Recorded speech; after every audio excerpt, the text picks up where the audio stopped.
9 अगस्त विश्व आदिवासी दिवस, international day of world's indigenous people के दिवस के उपलक्ष्य में मैं गोंडवाना के सभी देशवासियों को, दुनिया के तमाम आदिवासियों को और दुनिया के तमाम मानवों को जय जोहार कहता हूँ, जय सेवा कहता हूँ। आज का दिवस ये पूरे दुनिया में एक बड़ा महत्वपूर्ण दिवस है। किस लिए महत्वपूर्ण है? क्या विश्व आदिवासी दिवस है या international day of world's indigenous people है? क्या इंडिजिनियस राइट्स होते हैं, क्या ह्यूमन राइट्स होते हैं, क्या चीज़ें हमारे देश में है, क्या नहीं है, किन्हें हमें लाना है? मैं समझता हूँ कि इन चीज़ों को आज हमें ठीक से जो है समझना होगा। मध्य प्रदेश की इस भूमि पर बैतूल जिले के भीमपुर में हजारों की भीड़ में इस ग्राउंड में जो आज गोंडवाना के आदिवासी यहाँ पर इकट्ठा हुए हैं, मैं आप सभी लोगों को बधाई देता हूँ कि आपने अपनी जो महान प्राचीन 50,000 साल की जो संस्कृति है, जिसका जीता जागता प्रतीक पिनकमणि है, पेंचमणि जिसको पचमढ़ी आप कहते हैं, पिनकमणि जिसका जीता जागता सबूत है, भीमबेटका जिसका जीता जागता सबूत है, आदमगढ़, बगोर, हंथोरा मध्य प्रदेश में जो जीते जागते 50,000 साल से इस भारत जिसको भारत कहते हैं, ये भारत के पहले गोंडवाना था। इसकी संस्कृति का प्रतीक देने के लिए आज जो हजारों की तादाद में आप यहाँ इकट्ठा हुए हैं, आपको मैं धन्यवाद देता हूँ। लेकिन मध्य प्रदेश के मुख्यमंत्री शिवराज सिंह चौहान जी को विश्व आदिवासी दिवस याद नहीं आया। मध्य प्रदेश की गवर्नर को विश्व आदिवासी दिवस याद नहीं आया। हमारे देश के प्रधान सेवक नरेंद्र मोदी जी को भी विश्व आदिवासी दिवस याद नहीं आया। और अभी हमारी जो महोदया, राष्ट्रपति महोदया मुर्मू मैडम जो है, बड़ी आश्चर्य की बात है कि उनको भी विश्व आदिवासी दिवस याद नहीं आया। तो उनकी याददाश्त को ठीक करने के लिए आज का मेरा भाषण है। क्या उनकी याददाश्त को ठीक करना चाहिए या नहीं करना चाहिए? नरेंद्र मोदी की याददाश्त को ठीक करना चाहिए या नहीं करना चाहिए? मुर्मू मैडम की याददाश्त को ठीक करना चाहिए या नहीं करना चाहिए? तो नरेंद्र मोदी गिर का शेर है और विजय मानकर गोंडवाना का शेर है। नरेंद्र मोदी गिर का शेर है, विजय मानकर गोंडवाना का शेर है। तो गोंडवाना का शेर ये गिर के शेर को आज कुछ कहना चाहता है, मुर्मू मैडम को कुछ कहना चाहता है। और आप लोगों के माध्यम से ये मैं कहना चाहूंगा, और केवल कहूंगा नहीं, इसको देश में हमें लाना है। क्योंकि ये देश जिसका नाम भारत संविधान में आया, संविधान लिखने वालों को इस बात की संस्कृति का इल्म नहीं था, जानकारी नहीं थी, एहसास नहीं था कि इंडिया दैट इज भारत नहीं, भारत के पहले गोंडवाना था, भारत के पहले गोंडवाना था। और जिन आदिवासियों को गांधी जी ने गिरिजन कहा, बाकी लोगों ने ये कहा कि नहीं ये तो अभी नासमझ है, शायद उनको ये बात मालूम नहीं। आज पूरी दुनिया में एंथ्रोपोलॉजी ये कहती है, जेनेटिक साइंसेस ये कहते हैं, पेलियोबायोलॉजी ये कहती है, आर्कियोलॉजी ये कहती है कि धरती पर पहला इंसान जिसको समझ आई और जिसने मानवता के साथ प्रकृति में जीवन को जिया, वो पूरे दुनिया का आदिवासी है। पूरे दुनिया के 80 देशों से ज्यादा, 50 करोड़ से ज्यादा आबादी ये दुनिया में आदिवासियों की है। धरती के 70% इकोलॉजिकल जहां पर पेड़ पौधे, प्रकृति, जंगल, पानी, प्राणी हैं, जिसको साइंटिस्ट लोग इकोलॉजिकल सिस्टम कहते हैं। धरती के 70% इकोलॉजिकल सिस्टम में आदिवासी है। यदि आदिवासी नहीं होता तो ये जंगल और धरती नहीं बचती। देश का 15 से 20% एरिया ये आदिवासियों का एरिया है, जिसे हम शेड्यूल्ड एरिया और ट्राइबल एरियाज कहते हैं। जो tribal areas north eastern states में है, शेड्यूल्ड एरियाज 10 राज्यों में है। कौन से 10 राज्य में है? आंध्रा, तेलंगाना, छत्तीसगढ़, उड़ीसा, झारखंड, मध्य प्रदेश, महाराष्ट्र, गुजरात, राजस्थान, हिमाचल प्रदेश। इन 10 राज्यों में शेड्यूल्ड एरिया है और नॉर्थ ईस्ट के जो मिजोरम, नागालैंड का जो स्टेट्स है वहां पर ट्राइबल एरिया है। वहां 6 शेड्यूल है, यहाँ 5th शेड्यूल है। 200 से ऐसे ऊपर जिले हैं देश के जहां आदिवासी रहते हैं, और जहां आदिवासी रहते हैं वहीं देश की 70% खनिज संपदा है, मिनरल वेल्थ है।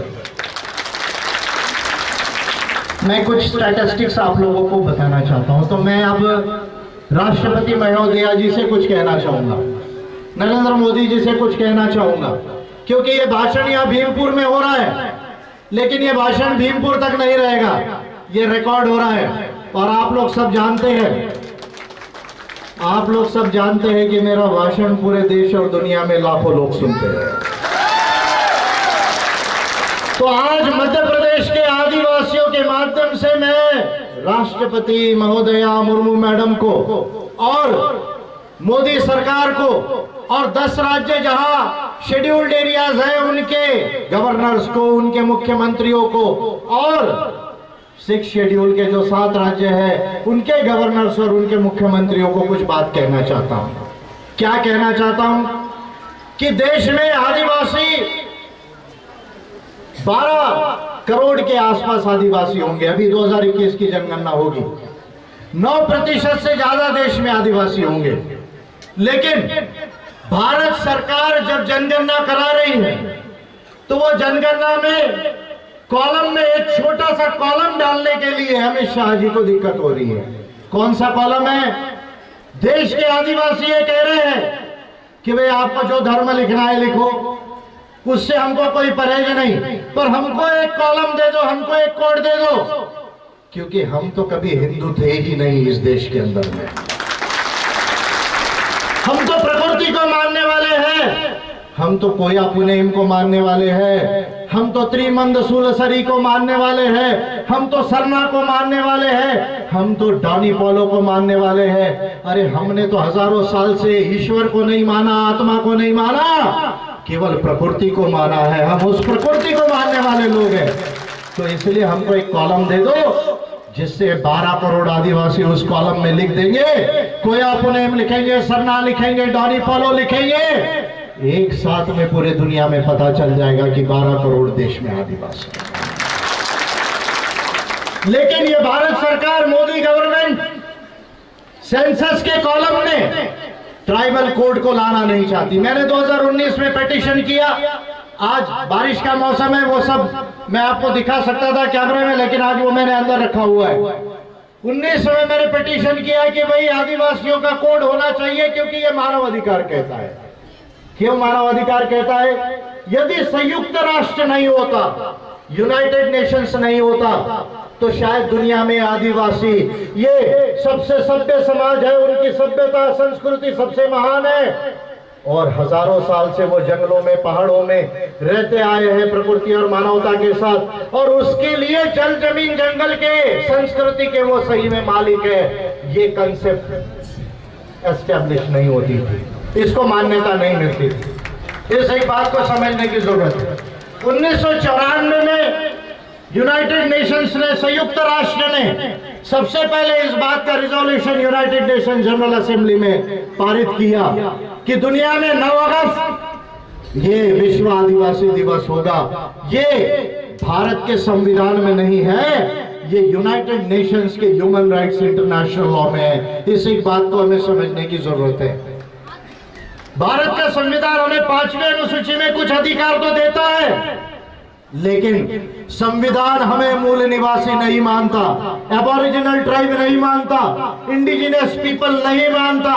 संविधान लिखने वालों को इस बात की समझ नहीं थी कि देश के अंदर में 50,000 साल से एक नहीं कई ऐसे स्पॉट्स है जहां आदिवासियों की सभ्यता है। भीमबेटका है, आदमगढ़ है, हंथौरा है, भगोर है, तमिलनाडु में अतिरापत्तन है, कुरनूल केव्स है, आंध्र प्रदेश के अंदर में, गुजरात उत्तर प्रदेश में बिलाल वाली है, पैसारा है, बिहार के अंदर में डिडवाना है, पुसर लेक है राजस्थान के अंदर में, और गुजरात के अंदर में हरन वैली है, त्रिपुरा के अंदर में, और मिजोरम में भी जो है वो गारो हिल्स के अंदर, और त्रिपुरा के अंदर में भी जो है वो साइट्स है। ये बात का इल्म जो है वो संविधान लिखने वालों को नहीं था। तो जब संविधान लिखना देश का लिखा जा रहा था, तब जयपाल सिंह मुंडा जो संविधान सभा के मेंबर थे, उन्होंने इस बात को कहा था कि हमें संविधान में आदिवासी लिखो, हमें अबोरिजिनल ट्राइब लिखो, पर संविधान लिखने वाले को इसकी समझ नहीं थी, उन्होंने शेड्यूल्ड ट्राइब लिखा।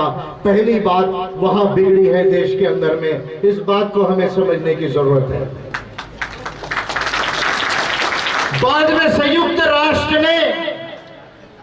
राष्ट्र ने इस बात को समझा कि कनाडा में, ऑस्ट्रेलिया में, न्यूजीलैंड में, मेक्सिको में, ब्राजील में, पेरू में, रशिया में, फिजी में, इंडिया में, ये तो दुनिया के लगभग 70-80 देशों में आदिवासी है।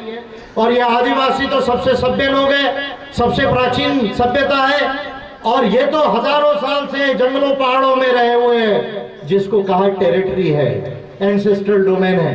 तब संयुक्त राष्ट्र ने ILO कन्वेंशन 169 1989 में संयुक्त राष्ट्र ने ILO कन्वेंशन 169 को पास किया और दुनिया के देशों को कहा कि आप इसे साइन कीजिए ताकि आदिवासियों को अधिकार मिल सके।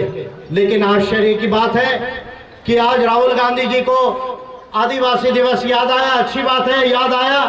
कम से कम नरेंद्र मोदी से तो राहुल गांधी अच्छे हैं कि उनको ये याद आया कि आज आदिवासी दिवस है। नरेंद्र मोदी को तो याद भी नहीं आता है, तो कोई बात नहीं, नरेंद्र मोदी वैसे भी बुद्धू प्राइम मिनिस्टर है, मैं उसको बुद्धू प्राइम मिनिस्टर बोलता हूं। और बीजेपी के लोगों को कहता हूं, तुम्हारे माँ ने अगर दूध पिलाया होगा तो विजय मानकर से डिबेट कर लेना टेलीविजन के ऊपर, तो पता चल जाएगा एक ही घर में कि गिर के शेर में ताकत है बुद्धि की या गोंडवाना के शेर में। तो उस समय कांग्रेस थी, कांग्रेस ने कहा नहीं, हम तो साइन नहीं करेंगे 169 कन्वेंशन को।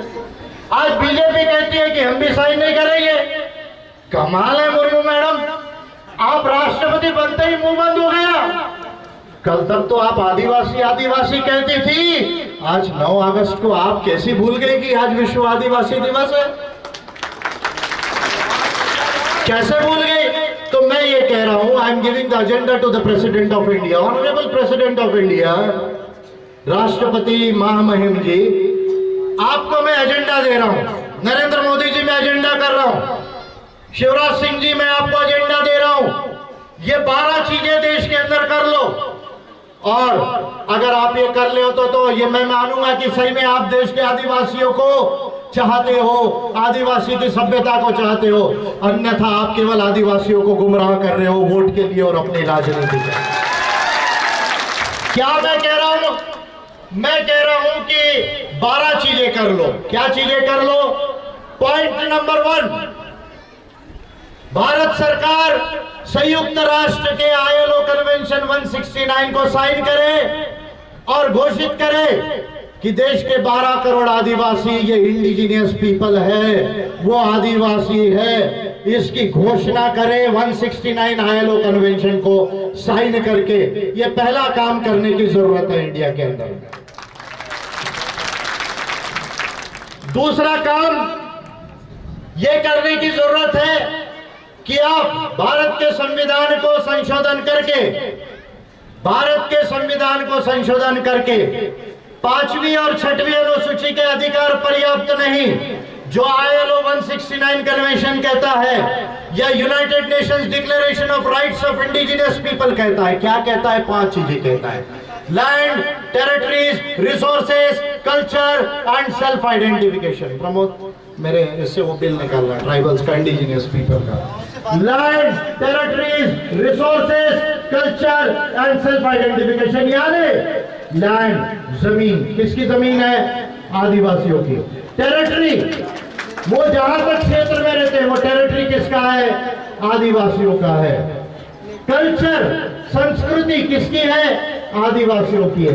रिसोर्सेज यानी खनिज संपदा और वन संपदा, इस पे किसका अधिकार है? आदिवासियों का है। Land, territories, resources, culture and self identification. यदि वो आदिवासी कहते हैं कि हम आदिवासी है, इंडिजिनियस पीपल है, अबोरिजिनल ट्राइब है, तो आप कोई नहीं होते उनको शेड्यूल्ड ट्राइब कहने वाले, आप कोई नहीं होते उनको जनजाति कहने वाले।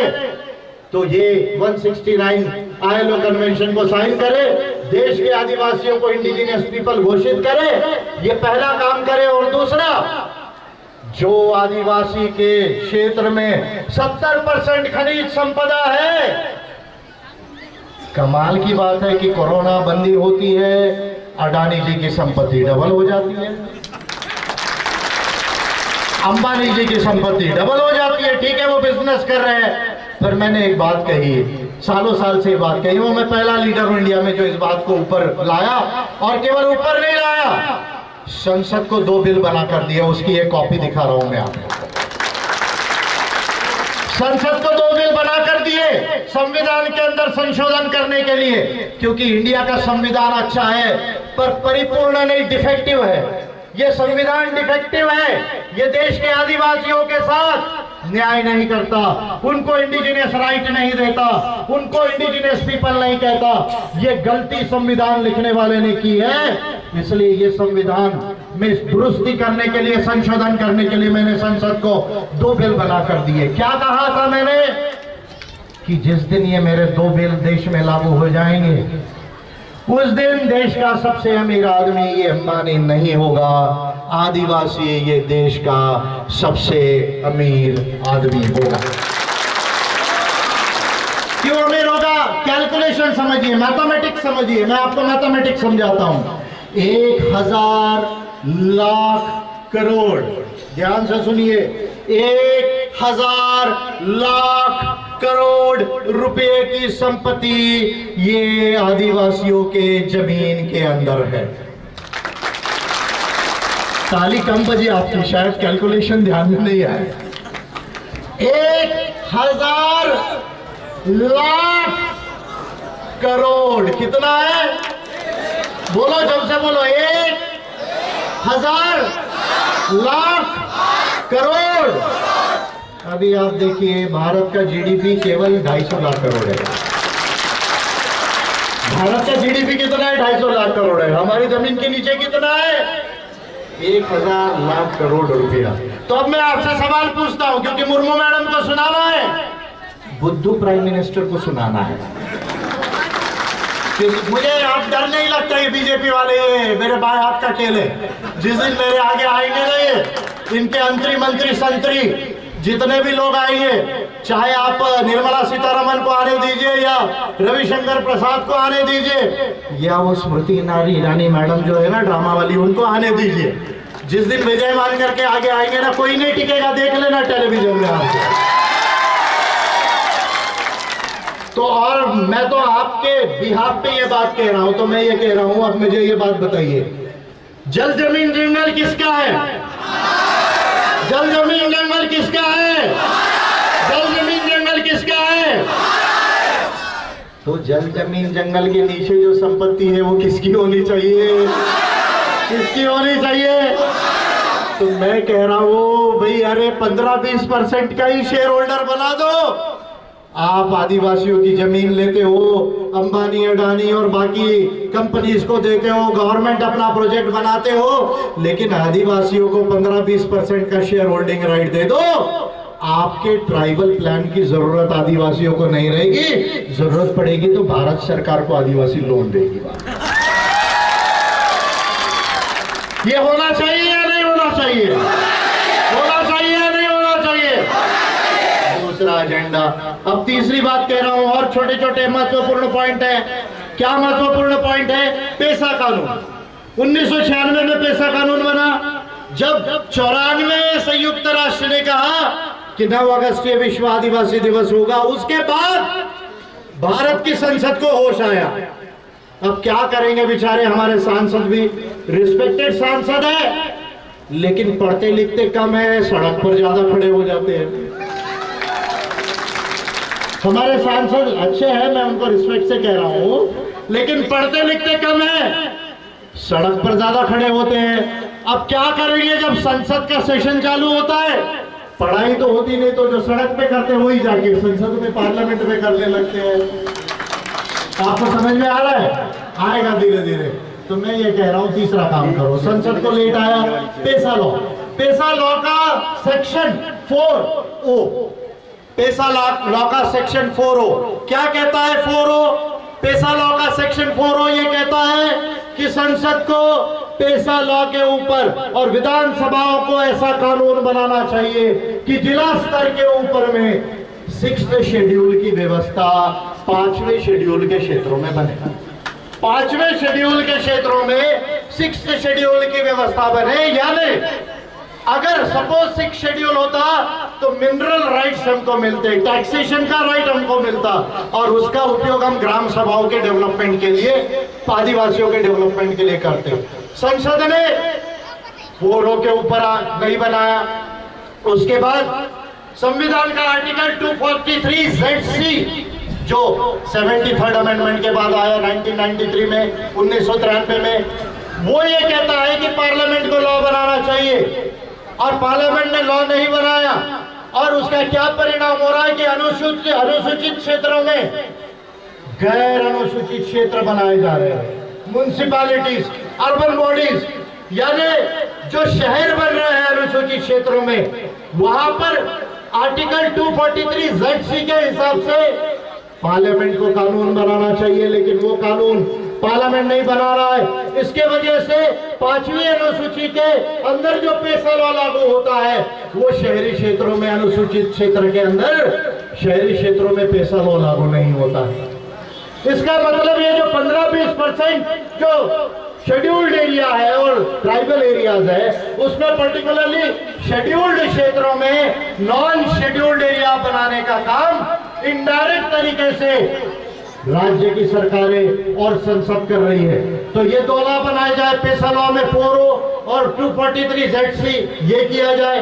नॉर्थ ईस्ट के अंदर आपने डिस्टर्ब्ड एरिया घोषित किया, ट्राइबल क्षेत्रों में डिस्टर्ब्ड एरिया बनाया। आसपा law, arm forces special protection act जो है आपने लगाया, वहां के आदिवासियों के अधिकार समाप्त हो रहे हैं। ये एक काम को जो है वो करने की जरूरत है। सेंसस का 2001 का सेंसस जनगणना अभी भी नहीं हुई है, उसमें ट्राइबल कोड बनाने की जरूरत है। इस काम को करने की जरूरत है। और इस साल 9 अगस्त का संयुक्त राष्ट्र ने कहा है, क्या थीम है आज के 9 अगस्त में?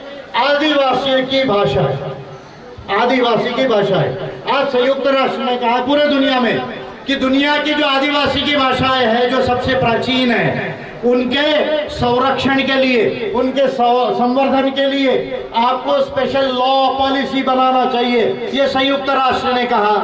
अब मैं कहता हूं, ये देश के तथाकथित हिंदुत्ववादी कहते हैं, हिंदुत्ववादी कहते हैं, मैं हिंदू नहीं कह रहा हूं, हिंदुत्ववादी कह रहा हूं। हिंदुत्ववादी कहते हैं कि हमारी संस्कृत बहुत पुरानी है, संस्कृत बहुत पुरानी है, संस्कृत बहुत पुरानी है। अरे भाई साहब, यदि गोंडी और संताली और मुंडारी नहीं होती तो आपकी संस्कृत का जन्म नहीं होता था। अगर गोंडी, मुंडारी और संताली नहीं होती तो संस्कृत का जन्म नहीं होता था। आपको क्या मालूम कि आप तो उधर से आए, यूरेशिया से आए, और यूरेशिया से आकर जो है वहां की भाषा को, आर्यन लैंग्वेज को, इंडो यूरोपियन लैंग्वेज को इंडिया में लाया आपने केवल 3600 साल पहले। अरे ये तो 50,000 साल से ये हमारी आदिवासी की सभ्यता में फड़ाफेन, फरसाफेन, फड़ाफेन, फरसाफेन, हुजूर पेन, बुढ़ाल पेन, मुरार भुंगा, ये हमारी एनर्जी को मानने वाले लोग हैं। और पहली प्री द्रविडियन लैंग्वेज है गोंडी कोलामी है, एस्ट्रो एशियाटिक लैंग्वेजेस जो है वो मुंडारी संताली है। आप क्या संस्कृत की बात करते हो? अरे 16,000 लोग संस्कृत को नहीं बोलते, उसको 8वीं अनुसूची में रखा। 90 लाख के ऊपर लोग भीली बोलते हैं, 40 लाख के ऊपर लोग गोंडी को बोलते हैं। आज तक उनको 90 अनुसूची में नहीं डाला। क्यों नहीं डाला भाई? तो मैं इनसे कह रहा हूं कि ना 8 शेड्यूल में लाइए, कोई बड़ा काम नहीं है।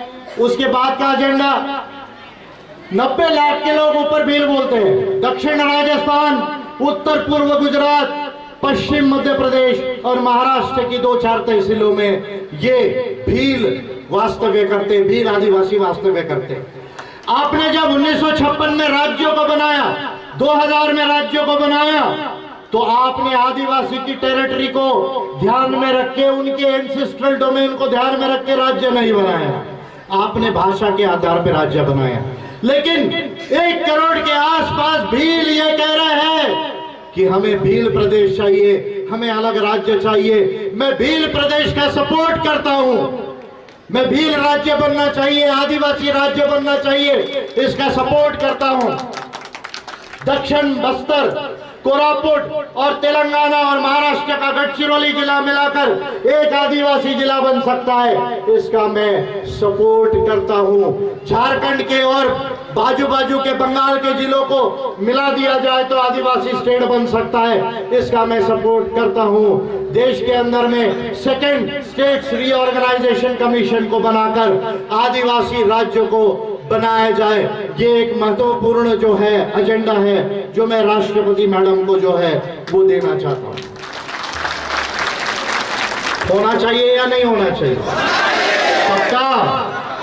ठीक है। अब दूसरी बात, आपकी छोटे छोटे बातें, पंचायती राज अधिनियम, उसके बाद में आपके लैंड रेवेन्यू कोड, उसके बाद में आपके लैंड एक्विजिशन एक्ट, ये तमाम जो कानून है उसको पेशा लॉ को ध्यान में रखकर और फॉरेस्ट राइट्स एक्ट को ध्यान में रख के आपको अमेंडमेंट करने की जरूरत है। ये एक एजेंडा है।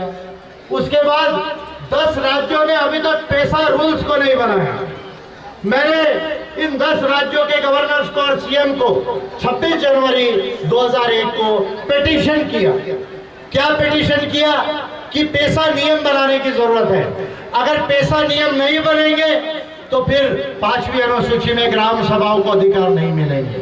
तो इसलिए ग्राम सभाओं को अधिकार मिलने के लिए जो पेशा कानून है वो अपने आप में पर्याप्त नहीं, उसके आधार पर पेशा नियम बनाने की जरूरत है। ये मैंने पिटीशन की 26 जनवरी 2021 को। आपके चीफ मिनिस्टर मामू बोलते हैं ना आप उनको? क्या बोलते हैं? मामू ना? मामू, अच्छा ठीक है। शिवराज सिंह चौहान जी को और आपकी गवर्नर को भी दिया, 10 राज्यों में दिया, लेकिन अभी तक इन्होंने पेशा नियम नहीं बनाए, जिसके वजह से 5वीं अनुसूची में पेशा कानून का इम्प्लीमेंटेशन नहीं हो रहा है, ग्राम सभाओं को अधिकार नहीं मिल रहे। मैं ये बीजेपी के गवर्नमेंट को कह रहा हूँ, अरे अगर आपके मिनिस्टर्स को नहीं समझता होगा, आपके आईएएस अधिकारियों को नहीं समझता होगा, तो मुझे 10 दिन के लिए बैठा दो, मैं आपके भोपाल में बैठ के पेशा नियम 10 दिन से ज्यादा नहीं लगेगा। अगर आपके मिनिस्टर को नहीं समझता होगा तो मुझे बता दो, मैं बनाकर देता हूं। लेकिन ये 12 करोड़ आदिवासियों की ग्राम सभाओं को अधिकार दे दो, ये 12 करोड़ आदिवासियों की ग्राम सभाओं को अधिकार दे दो। आपको नहीं आता तो मैं करता हूं। उसके बाद का एजेंडा है आर्कियोलॉजिकल एक्ट को अमेंड किया जाए। क्यों अमेंड किया जाए? आपने सांची को डिक्लेयर किया, बहुत अच्छी बात है। आपने और कहीं पर डिक्लेयर किया कि आर्कियोलॉजिकल साइट है, लेकिन पिनकमढ़ी पचमढ़ी के लिए आर्कियोलॉजिकल कोई प्रोटेक्शन नहीं है। भीमबेटका के लिए नहीं, आजमगढ़ के लिए नहीं, बगौर के लिए, हंतोरा के लिए नहीं, अतीरापत्रम के लिए नहीं, कुरनूल केव्स के लिए नहीं, बेलानवाली के लिए नहीं, हरोन वाले के लिए नहीं, पुष्कर लेक के लिए नहीं, पैसारा के लिए नहीं, डिडवाना के लिए नहीं। अरे कम से कम 200, 400, 500 ऐसे साइट्स इंडिया में मिलेंगे जो सिंधु सभ्यता के 45,000 पहले के हैं। कितने पहले के हैं? सिंधु सभ्यता का पीरियड 5,000 साल का है, वेदों का पीरियड केवल 3,600 साल का है, जैनों का, बौद्धों का पीरियड केवल 2500 साल का है। सिंधु सभ्यता का पीरियड केवल 5000 साल का है और आदिवासियों की सभ्यता का पीरियड 50,000 साल पहले। फिर भाई आप इनको इंडिजिनियस प्री हिस्टोरिक साइट्स करके डिक्लेयर क्यों नहीं कर रहे? लॉ बनाइए, अमेंड कीजिए आर्कियोलॉजी को साइट को और इनको अमेंड कीजिए। ये काम एक एजेंडा में दे रहा हूं।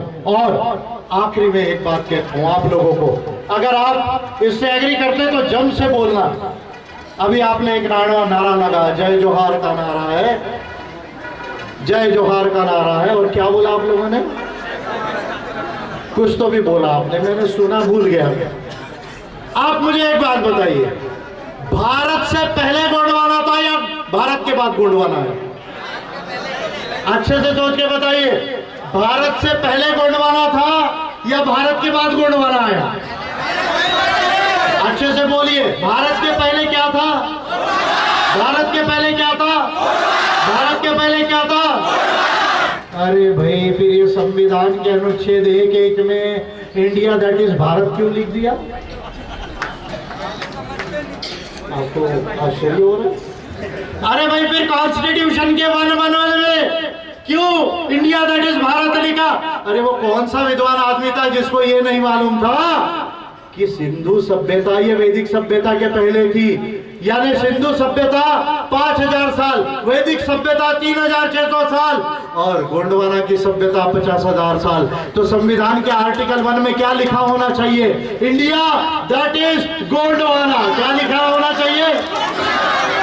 India that is, India that is, पीछे वाले बोलो, India that is, India that is, हाथ खड़ा करो, India that is, India that is, India that is. अब मेरे साथ बोलो, गोंडवाना की, गोंडवाना की, गोंडवाना की, गोंडवाना की।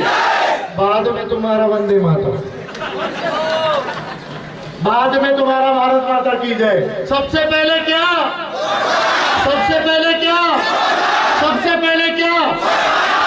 अगर कान में कम सुनाई आता हो मोदी जी तो सुन लो, मध्य प्रदेश से पूरे देश के आदिवासी कह रहे हैं कि इंडिया दैट इज भारत नहीं, अब गोंडवाना करना पड़ेगा। इंडिया दैट इज भारत नहीं, गोंडवाना करना पड़ेगा। ये 10-12 एजेंडे मैं आपके बिहाफ पे आज मध्य प्रदेश से बोला, लेकिन ये मेरे वीडियो पूरे देश के और दुनिया के आदिवासी सुनेंगे। और अगर आप कहें तो आज ही मैं जाकर 9 अगस्त के डेट में राष्ट्रपति और प्रधानमंत्री के नाम से एक पिटीशन बनाता हूं। क्या बनाता हूं? और वो पिटीशन मैं हिंदी में नहीं बनाऊंगा। किस में बनाऊंगा? गोंडी में, उनको समझ में नहीं आएगी तो इसलिए मैं इंटरनेशनल लैंग्वेज में बनाऊंगा। कौन सा लैंग्वेज में बनाऊंगा? What is the international language of the world? What is the international language? अंतरराष्ट्रीय भाषा कौन सी है? देखो, ऐसा करोगे तो फिर गोंडवाना अपना रह जाएगा। गोंडवाना को कहां लाना है? कहां लाना है? इंडिया। और इंडिया से किसको दिखाना है? पूरे वर्ल्ड को। इंटरनेशनल लैंग्वेज कौन सी है? आप बोलो, यंग स्टूडेंट है, इंटरनेशनल लैंग्वेज कौन सी है? इंग्लिश। वेरी गुड, ताली बजाओ इनके लिए। तो अभी मैं आपको एक सूत्र दे रहा हूं, गोंडी तो बोलिए, वो तो बोलना ही है, लेकिन गोंडी के साथ इंग्लिश पढ़ना पड़ेगा। क्या पढ़ना पड़ेगा? और जिस दिन से आप इंग्लिश बोलोगे ये प्राइम मिनिस्टर ऐसे ही भाग जाएगा, क्योंकि उसको इंग्लिश आती नहीं आपके मदद। ठीक है, हिंदी रहे, कोई दिक्कत नहीं, बहुत भाषा है, लेकिन इंग्लिश। तो मैं इंग्लिश में पिटीशन बनाऊंगा। 9 अगस्त के तारीख में मैं पिटीशन बनाऊंगा, राष्ट्रपति, प्रधानमंत्री और पूरे देश के प्राइम मिनिस्टर्स और गवर्नर्स को भेजूंगा। ये 12 पॉइंट का एजेंडा मैं लिखूंगा। क्या आप इससे सहमत हैं? क्या आप इससे सहमत हैं? क्या आप इससे सहमत हैं? तो साथियों, अब आखिरी की बात मैं बोल रहा हूं, ये मैं काम करूंगा, लेकिन ये काम करने के लिए ये लोग राजी शायद ना हो। क्यों राजी ना हो? क्योंकि हमको इनको ये लगता है कि जब तक हम सरकार में हैं तब तक हमारी बात चल जाएगी। तो मैं आपसे आखिरी निवेदन कर रहा हूं, ये काम करने के लिए जो बिल मैंने बनाए और ये 12 पॉइंट का एजेंडा जो मैं लिखूंगा, इसको करने के लिए संसद में जाना पड़ेगा। कहां जाना पड़ेगा? संसद में जाना पड़ेगा। अभी आपके जो सांसद है, क्या नाम है उनका? क्या नाम है उनका? क्या उन्होंने कभी ऐसे आदिवासियों के अधिकारों पे बात की क्या? कभी संसद में कोई बिल लाया क्या? कभी राष्ट्रपति प्रधानमंत्री को पिटीशन दिया क्या? तो भले हमारे आदिवासी है, लेकिन जो आदिवासी बीजेपी कांग्रेस से जाते ही मुंह बंद हो जाता है। आपको ऐसा सांसद चाहिए या गोंडवाना के शेर जैसा सांसद चाहिए? बोलो, गोंडवाना के शेर जैसा चाहिए या मुंह बंद करने वाले चाहिए? तो मैं आपको टिकट देता हूं 2024 में बैतूल की लोकसभा से सांसद जिताना। बैतूल की लोकसभा से सांसद जिताना है और 2024 में मैं भी संसद में लड़के जा रहा हूं। 2024 में मैं भी जा रहा हूं। चिंता मत कीजिए, अगर मैं संसद पहुंच गया तो ये सड़क वालों का डांस नहीं होगा। मैं इनको हेमा मालिनी, माधुरी दीक्षित जैसे डांस कराऊंगा। इनको हेमा मालिनी, माधुरी दीक्षित जैसा डांस कराऊंगा, क्योंकि अभी तक इन्होंने विद्वान लीडर को देखा नहीं है। देश का सबसे विद्वान लीडर जब संसद पहुंचेगा तो बीजेपी वालों की बोलती बंद हो जाएगी इस देश में। तो ये आपसे मैंने शक्ति ली है। ये फड़ा फेन, फरसा फेन, बुढ़ाल फेन, पेन यानी शक्ति, पेन यानी शक्ति, शक्ति यानी एनर्जी। आदिवासी पहला इंसान है जिसने ये समझा, ईश्वर नहीं, आत्मा नहीं, प्रकृति से, शक्ति से दुनिया चलती है। ये समझने वाला पहला इंसान ये आदिवासी है। उसको मैंने समझा। इस महान सभ्यता को मैं नमन करता हूँ और ये काम करने तक, मैं जब तक जिंदा हूँ और मेरी तबीयत अच्छी है, मैं इंडिया को ग्रेट गोंडवाना बना के रहूंगा। मैं इंडिया को ग्रेट गोंडवाना बना के रहूंगा। और बारिश का मौसम है, आप हजारों की संख्या में आए हैं, और भी कल्चरल डांस वगैरह कुछ होगा, उसको हम थोड़ा सा एंजॉय करेंगे। और आपका ये संदेश मान लीजिए कि पूरे देश में चले गया, 4-5 दिन में आपको दिख जाएगा।